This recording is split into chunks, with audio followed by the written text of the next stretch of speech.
नमस्कार। अंतर्राष्ट्रीय खबरों के हमारे इस बुलेटिन में आपका स्वागत है। मैं हूं चंद्रशेखर जोशी। इस बुलेटिन में हम आपको रूबरू करवाते हैं दुनिया भर की हलचल से। तो आइए शुरुआत करते हैं और सबसे पहले देखते हैं अंतर्राष्ट्रीय सुर्खियां। इजराइल हमास के बीच संघर्ष 14वें दिन पहुंचा। दोनों पक्षों के बीच मरने वालों की संख्या 5,500 के पार। इजराइल ने हमास के ठिकानों को बनाया निशाना। इजराइल ने कहा, हमास को नेस्तनाबूद करने के बाद गजा पर नियंत्रण की नहीं है कोई योजना।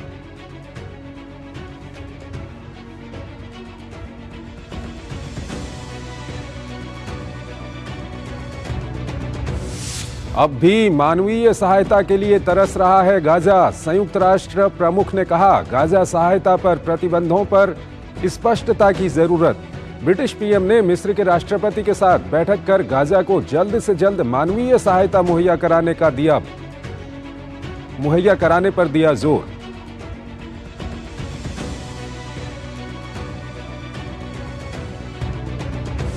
हमास पुतिन पर जो बाइडेन का बड़ा हमला, बोले दोनों ही लोकतंत्र के दुश्मन। बाइडेन ने अमेरिकी संसद से इजराइल और यूक्रेन को अरबों डॉलर की सैन्य सहायता देने का किया अनुरोध। क्रेमलिन ने बाइडेन के बयान को करार दिया अस्वीकार्य।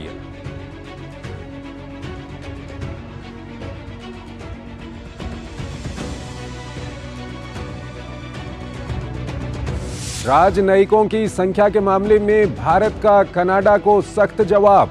विदेश मंत्रालय ने कहा, राजदूतों को हटाना नहीं है अंतर्राष्ट्रीय मानदंडों का उल्लंघन। आंतरिक मामलों में लगातार हस्तक्षेप करने का लगाया आरोप। यूक्रेन और रूस के बीच संघर्ष जारी। जेलेंस्की ने अमेरिकी राष्ट्रपति जो बाइडेन से की बात। रूस के खिलाफ मदद के लिए जताया आभार। रूसी राष्ट्रपति व्लादिमीर पुतिन ने रोस्टोव-ऑन-डोन में सेना के मुख्यालय का किया दौरा।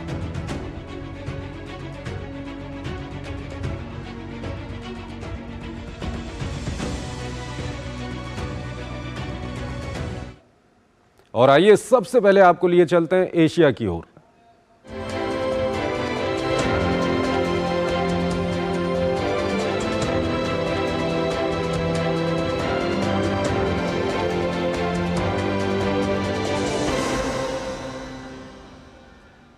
यहां हम सबसे पहले बात करेंगे इजराइल हमास संघर्ष की।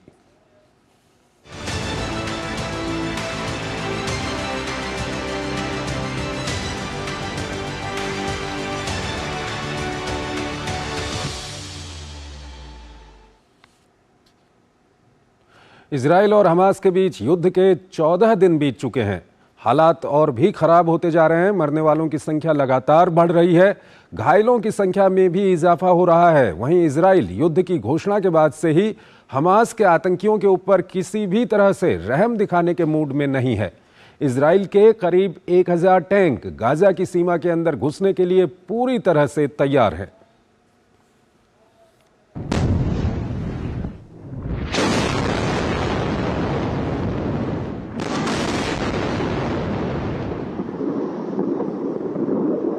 कहा जाता है कि युद्ध से किसी भी समस्या का समाधान नहीं निकलता, बल्कि और भी ज्यादा समस्याओं का पैदा होना शुरू हो जाता है। और यही हाल है इजराइल और हमास के बीच जारी संघर्ष का।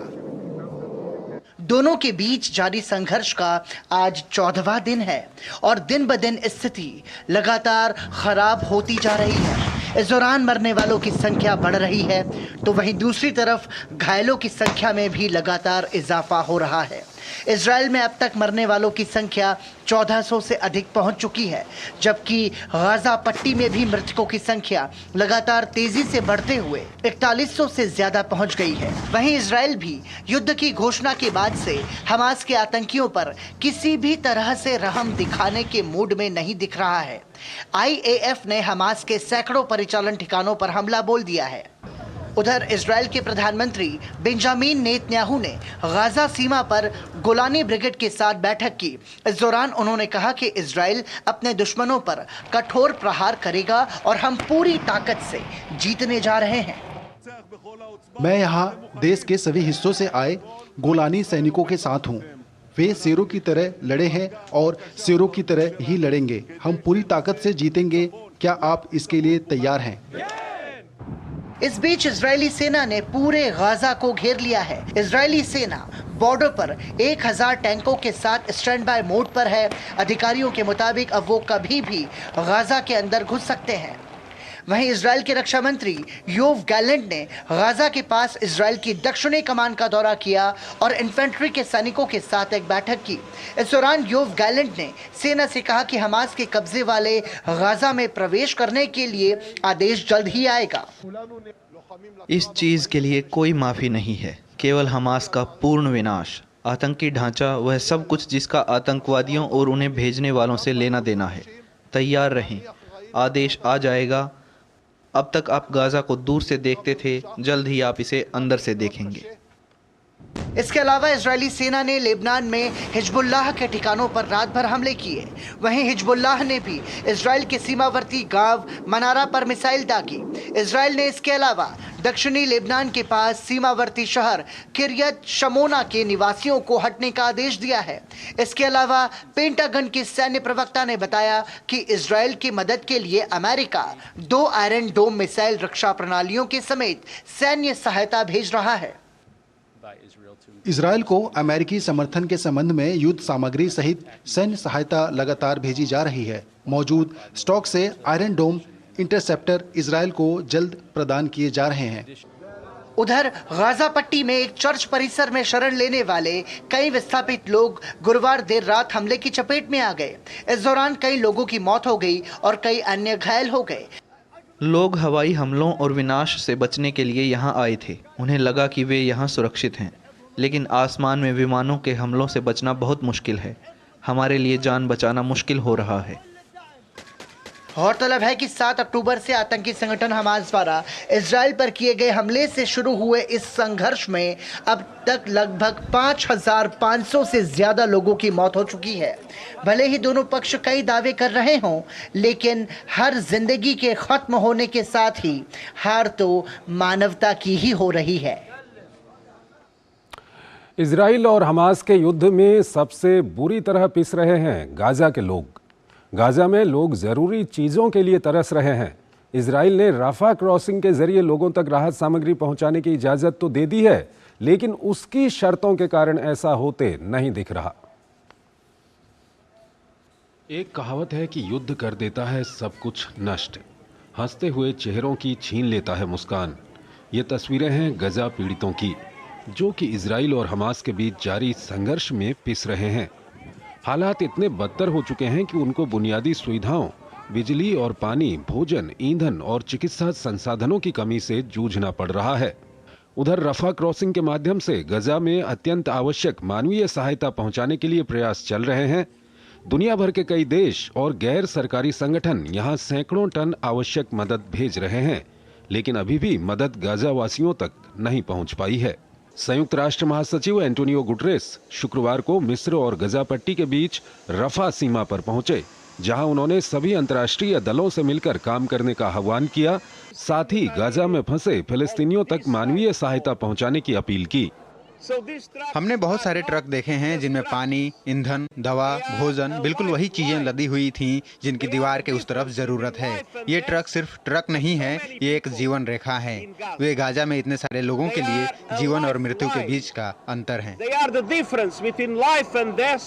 वहीं मिस्र के राष्ट्रपति अब्देल फताह अल सीसी ने काहिरा में ब्रिटेन के प्रधानमंत्री ऋषि सुनक के साथ एक बैठक के दौरान क्षेत्रीय युद्ध से बचने के लिए गाजा में बढ़ती स्थिति को नियंत्रित करने की आवश्यकता पर जोर दिया। उन्होंने इजराइल को रफा क्रॉसिंग को खोलने की अनुमति देने पर भी बल दिया। इजराइल को राफा क्रॉसिंग को खोलने की अनुमति देने के लिए मनाने के लिए मुझे जो बाइडेन और आपके द्वारा किए गए प्रयासों की सराहना करनी होगी। हवाई हमलों के बाद हमने सड़क की मरम्मत की है, जिससे गाजा पट्टी तक सहायता पहुंच पाएगी। मैं भोजन, चिकित्सा और अन्य मानवीय आपूर्ति सहायता जारी रखने की आवश्यकता पर जोर देता हूं। उधर ब्रिटिश प्रधानमंत्री ने भी गाजा तक सहायता पहुंचाने के प्रयासों के लिए मिस्र की सराहना की।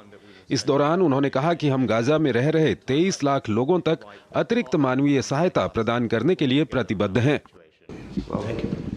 आपने रफाह क्रॉसिंग के लिए जो कुछ किया है उसके लिए आपकी सराहना करते हैं। हम गाजा में अतिरिक्त मानवीय सहायता प्रदान करने में विश्वास करते हैं। जल्द से जल्द लोगों तक सहायता पहुंच सके, इसके लिए हम मिस्र के साथ मिलकर महत्वपूर्ण भूमिका निभाएंगे। इसके अलावा यूरोपीय संघ भी गाजा की मदद के लिए आगे आया है। यूरोपीय संघ द्वारा गाजा के लिए भेजी गई 54 टन सहायता सामग्री मिस्र पहुंच चुकी है। सहायता सामग्री में पानी, भोजन, टेंट और अन्य जरूरी सामग्री शामिल है, जिसे रेड क्रॉस द्वारा वितरित किया जाएगा। हम मानवीय सहायता के लिए रफा क्रॉसिंग पॉइंट खोलने के पक्ष में हैं। अंतर्राष्ट्रीय मानवीय कानून के अनुरूप सभी पक्षों का दायित्व है कि वे जरूरतमंद लोगों तक सुरक्षित और निर्बाध मानवीय पहुंच सुनिश्चित करें। विश्व स्वास्थ्य संगठन गाजा में घायलों के इलाज के लिए चिकित्सा सामग्री के 5 ट्रक भेज रहा है। विश्व स्वास्थ्य संगठन प्रमुख ने राहत सामग्री के तहत ईंधन की भी अनुमति देने के लिए इजराइल से अपील की। हमारे ट्रक भरे हुए हैं और जाने के लिए तैयार हैं। रफाह क्रॉसिंग खुलते ही हम गाजा में अपनी आपूर्ति पहुंचाने के लिए मिस्र और फिलिस्तीन रेड क्रिसेंट सोसाइटी के साथ काम कर रहे हैं।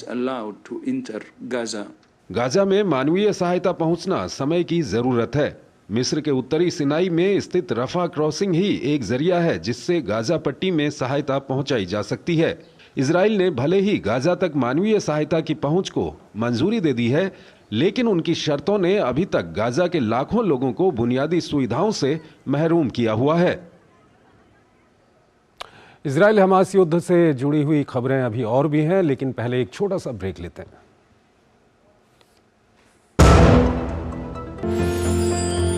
साल, बरस और सदी नहीं, एक युग गुजर जाएगा। उम्र न पूछो वंडर की, जब फर्क नजर आएगा। वंडर सीमेंट, फर्क नजर आएगा। मानसिक स्वास्थ्य पेशेवर से मदद लेना चाहते हैं लेकिन नहीं जानते कि कहां जाएं? टेलीमानस के 14416 पर संपर्क करें। अब क्या देख रहे हो पापा? तुम कहते हो ना कि स्टॉक मार्केट में बहुत सोच समझकर इन्वेस्ट करना चाहिए, बस थोड़ा सा ज्ञान ले रहा हूँ। किससे? हर एक स्टॉक्स एक्सपर्ट है, मस्त एजुकेशनल वीडियोस बनाता है और अच्छी इन्वेस्टमेंट की टिप्स भी देता है। पापा इन वीडियोस पे ना जाएं, अपना रिसर्च खुद करें या सेबी रजिस्टर्ड इन्वेस्टमेंट एडवाइजर से संपर्क करें। एजुकेशन के नाम पर कुछ इन्फ्लुएंसर्स अक्सर इन्वेस्टर को मिसगाइड करते हैं, नुकसान आपका होगा।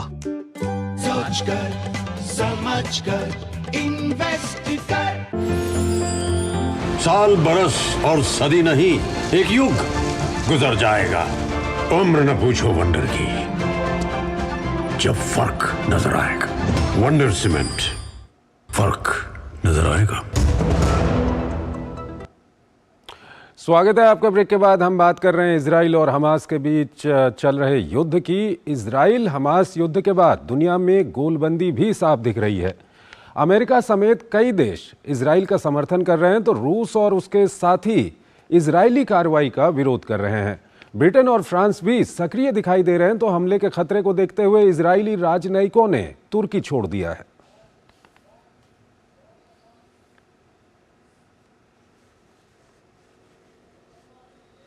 हमास के बीच जारी संघर्ष में लगातार कई देशों की प्रतिक्रियाएं सामने आ रही हैं।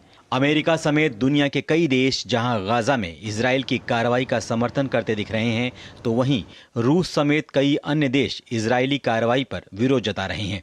इजराइल दौरे के बाद अमेरिकी राष्ट्रपति जो बाइडेन ने ओवल ऑफिस से दिए गए अपने संबोधन में यूक्रेन और इजराइल के खिलाफ समर्थन को अमेरिका की राष्ट्रीय सुरक्षा के लिए महत्वपूर्ण बताया। उन्होंने कहा कि हमास और पुतिन का आतंक और अत्याचार अलग अलग खतरों का प्रतिनिधित्व करते हैं। इसके अलावा उन्होंने गाजा में हमास के द्वारा बंधक बनाए अमेरिकी नागरिकों की सुरक्षा को बड़ी प्राथमिकता बताया।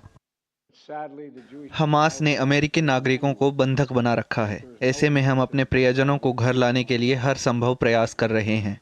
राष्ट्रपति के रूप में बंधक बनाए गए अमेरिकियों की सुरक्षा मेरे लिए सबसे बड़ी प्राथमिकता है। इजराइल और हमास में चल रहे युद्ध के बीच अमेरिकी राष्ट्रपति ने एक बड़ा ऐलान किया। बाइडेन ने अमेरिकी संसद से इजराइल और यूक्रेन को अरबों डॉलर की सैन्य सहायता देने का अनुरोध करने की योजना की घोषणा की है। जो सुरक्षा पैकेज मैं कांग्रेस को भेज रहा हूं, वह इजराइल की सुरक्षा के लिए एक अभूतपूर्व प्रतिबद्धता है, जो इजराइल की सैन्य मदद की गुणवत्ता को बढ़ाएगा, जिसके लिए हम प्रतिबद्ध हैं। वहीं क्रेमलिन में अमेरिकी राष्ट्रपति जो बाइडेन के रूसी राष्ट्रपति व्लादिमीर पुतिन की आतंकी समूह हमास से तुलना करने वाली टिप्पणी को अस्वीकार बताया। वहीं रूस के विदेश मंत्री सर्गेई लावरोव ने कहा कि गाजा में जारी संघर्ष के क्षेत्रीय होने का गंभीर खतरा है और रूस इस मामले पर तुर्की से संपर्क में है। हिंसक सैन्य कार्रवाई को तुरंत रोकने और वास्तविक आपदा को ध्यान में रखते हुए मानवीय समस्याओं का समाधान सुनिश्चित करने का आह्वान किया जा सकता है। इससे गाजा पट्टी और वहां रहने वाले लाखों लोगों को राहत मिलेगी। इसके अलावा फ्रांसीसी राष्ट्रपति इमैनुअल मैक्रोन ने हमास द्वारा बंधक बनाए गए लोगों के परिजनों से बात की और उन्हें सबको बचाने का आश्वासन दिया। वहीं अंकारा में इजराइल के राजदूत इरिट लिलियन समेत अन्य इजरायली राजनयिकों के साथ तुर्की छोड़ दिया है। इससे पहले इजराइल ने इस डर का हवाला देते हुए तुर्की की यात्रा के खिलाफ चेतावनी जारी की थी कि गाजा में संघर्ष से नाराज लोगों द्वारा इजरायलियों को निशाना बनाया जाएगा। उधर संयुक्त राष्ट्र ने गाजा के अल अहली अरब अस्पताल में हुए विस्फोट की स्वतंत्र अंतर्राष्ट्रीय जांच कराने का आह्वान किया है। गौरतलब है कि दोनों पक्ष इस हमले को लेकर एक दूसरे पर आरोप लगा रहे हैं। इजराइल और हमास के संघर्ष का आज 14वां दिन है। संघर्ष के कारण स्थिति दिन प्रतिदिन खराब होती जा रही है। हमारे संवाददाता अमृतपाल सिंह ने फलस्तीन के वेस्ट बैंक की स्थिति का भी जायजा लिया। गाजा पर बॉम्बिंग लगातार जारी है, पर सिर्फ गाजा ही नहीं, इजराइल ने वेस्ट बैंक पर भी बॉम्बिंग शुरू की है। नूर शम्स करके एक रिफ्यूजी कैंप था वेस्ट बैंक पर, जहां इजराइल ने आज बॉम्बिंग की, जिसमें 13 लोगों की मौत हो गई और 5 बच्चे भी उसमें उनकी मौत हुई। मैं इस वक्त वेस्ट बैंक में हूं। यहां का अगर मैं अपने कैमरामैन को कहूं कि आपको नजारा दिखाएं, आपको यहां की जो अकरेंस है वो दिखाएं। लोगों में काफी गुस्सा है। लोग जुम्मे की नमाज के बाद सड़कों पर उतर आए हैं और यहां विरोध प्रदर्शन कर रहे हैं। यहां इनफैक्ट थोड़ी देर पहले फायरिंग भी हुई, जहां पर लोगों ने जो विरोध कर रहे हैं कि इनका सवाल ये है कि अगर इजराइल ये कहता है कि वो सिर्फ हमास को मार रहा है तो क्यों फिर वेस्ट बैंक पर, जहां पैलेस्टीनियन रिफ्यूजी कैंप है, वहां क्यों अटैक किया।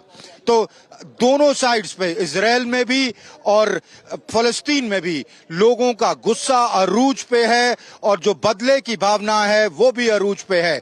इस पूरी जंग की जो मानवीय कीमत अदा करनी पड़ती है वो आपको साफ दोनों साइड मैंने दिखाया, पहले टेल अवीव से और अब मैं आपको वेस्ट बैंक का नजारा दिखा रहा हूं। लोगों का गुस्सा, इस मानवीय कॉस्ट जो लोग दे रहे हैं वो क्लियरली दोनों तरफ है और ये जंग कहीं रुकने का अभी नाम नहीं ले रही। कैमरामैन एसपी दुबे के साथ अमृतपाल सिंह, डीडी न्यूज, बीरशैव, वेस्ट बैंक।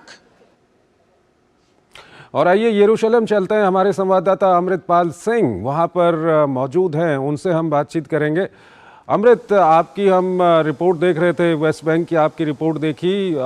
कल भी हमने बातचीत की थी और हर दिन जिस तरह से दिन बीतता जा रहा है, ये जो युद्ध है हमास और इजराइल के बीच का, ये और भीषण होता जा रहा है। आज इस वक्त पे जब आप और हम बात कर रहे हैं, आज की क्या स्थिति बनी हुई है? चंद्रशेखर, दिन बीतते नहीं, मैं तो कहूंगा जैसे जैसे घड़ियां बीत रही हैं, जो सिचुएशन है वो इतनी बदतर होती जा रही है कि आप ये यकीन करें कि आज जब एंटनी ग्यूटेरेस, जो संयुक्त राष्ट्र के सेक्रेटरी जनरल हैं, वो राफा क्रॉसिंग पे गए, वो इतने फ्रस्ट्रेटेड थे। उन्होंने कहा कि भाई आश्वासन दिया गया था कि ये ट्रक्स अंदर जाएंगे, प्रेसिडेंट बाइडेन ने आश्वासन दिया था कि 20 ट्रक्स जाएंगे, 100 ट्रक्स की जरूरत है हर रोज, 20 का आश्वासन दिया गया था, पर अभी तक राफा क्रॉसिंग खोला नहीं गया है।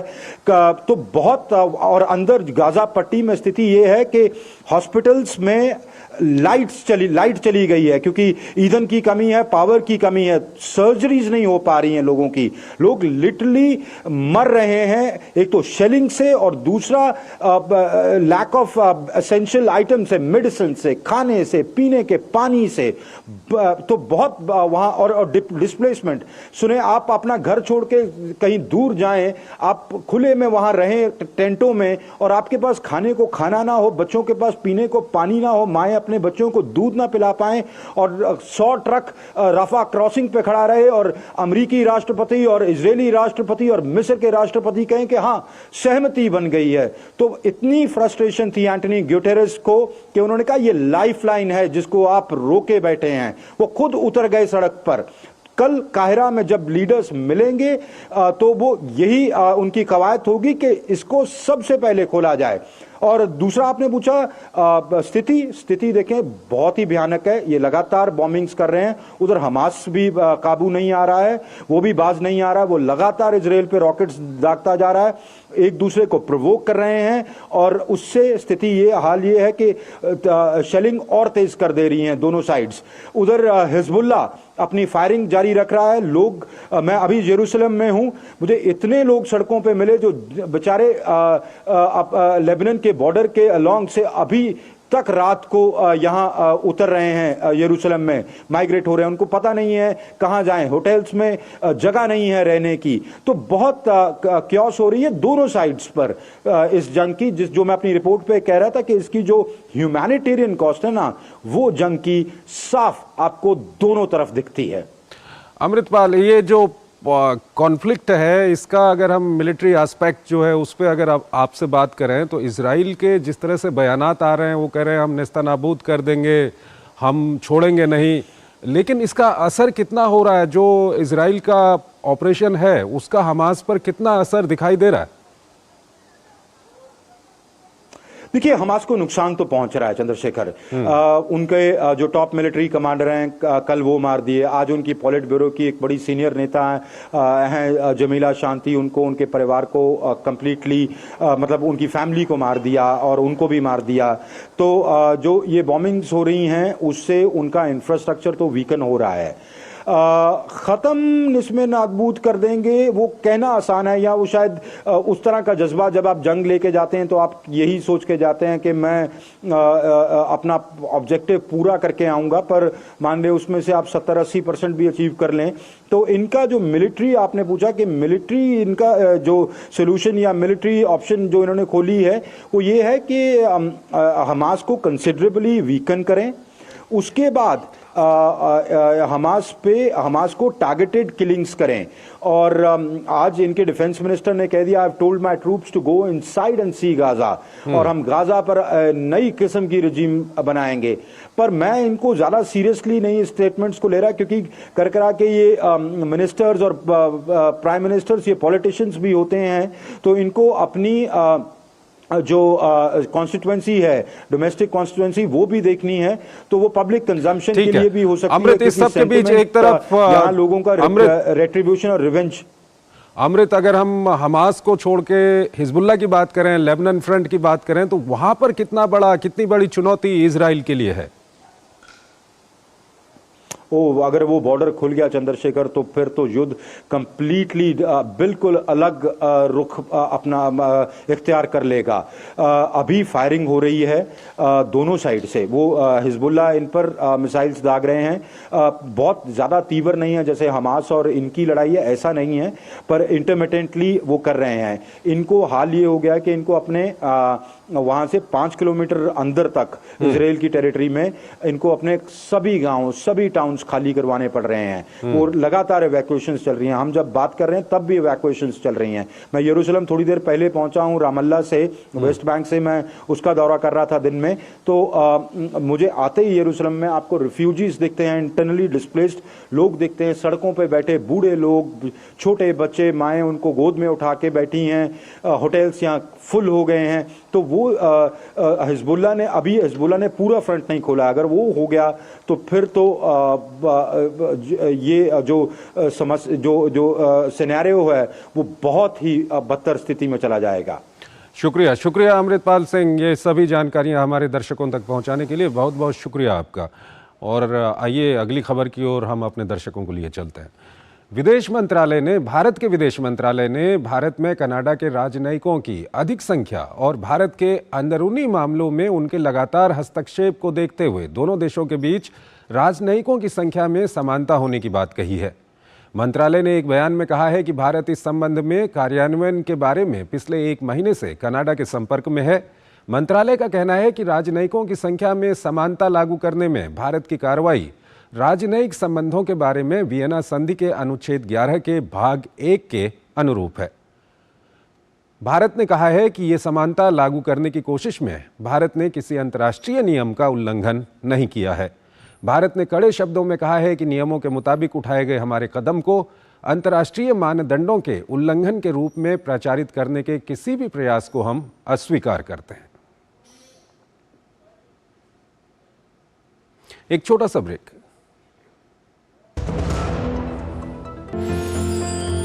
साल बरस और सदी नहीं, एक युग गुजर जाएगा। उम्र न पूछो वंडर की, जब फर्क नजर आएगा। वंडर सीमेंट, फर्क नजर आएगा। स्वागत है आपका ब्रेक के बाद, और आइए अब हम आपको यूरोप की ओर लिए चलते हैं।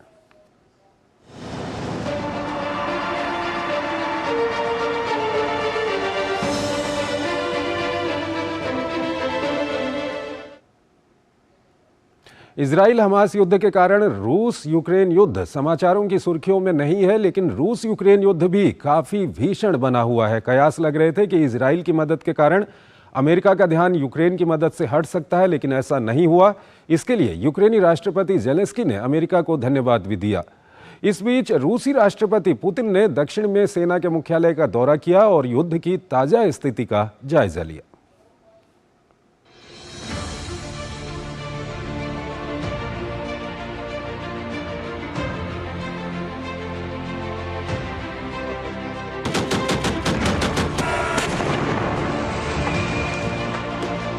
रूस और यूक्रेन के बीच जारी संघर्ष को जल्द ही 20 महीने पूरे हो रहे हैं, लेकिन अभी भी इसके थमने का कोई संकेत नहीं मिल रहा है। दोनों देश अपनी स्थिति मजबूत करने के लिए पूरा जोर लगा रहे हैं। इस बीच यूक्रेन के राष्ट्रपति वोलोदिमीर जेलेंस्की ने अमेरिकी राष्ट्रपति जो बाइडेन से फोन पर बात की।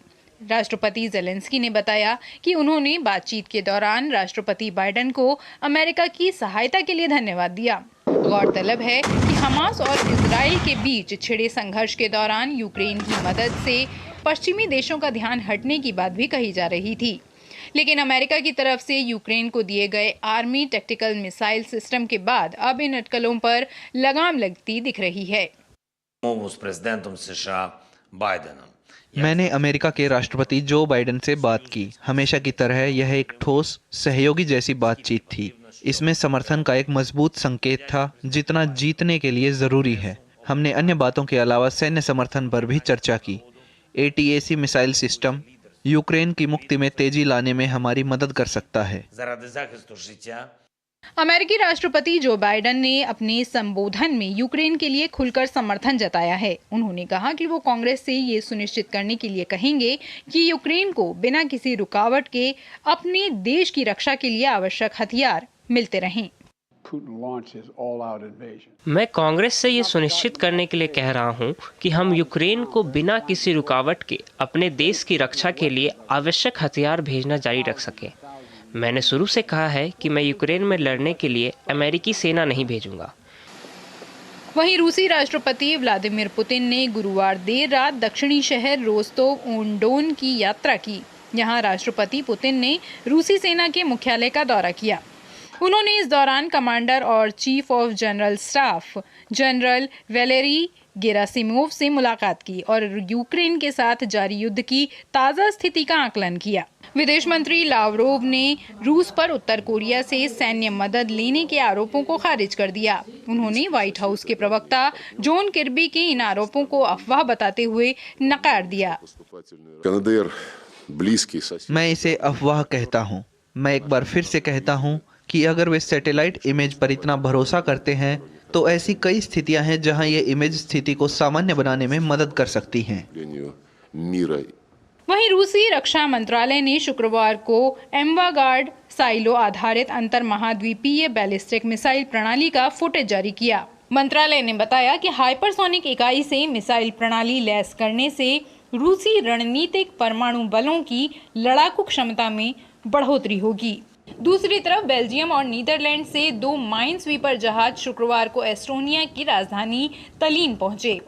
बालिस्टिक सागर में बीते दिनों समुद्री बुनियादी ढांचे को हुए नुकसान के बाद नाटो ने गुरुवार को इस क्षेत्र में गश्त बढ़ाने की घोषणा की थी। तो अंतर्राष्ट्रीय खबरों के हमारे इस बुलेटिन में आज इतना ही। आप हमारी पूरी टीम को इजाज़त दीजिए। नमस्कार।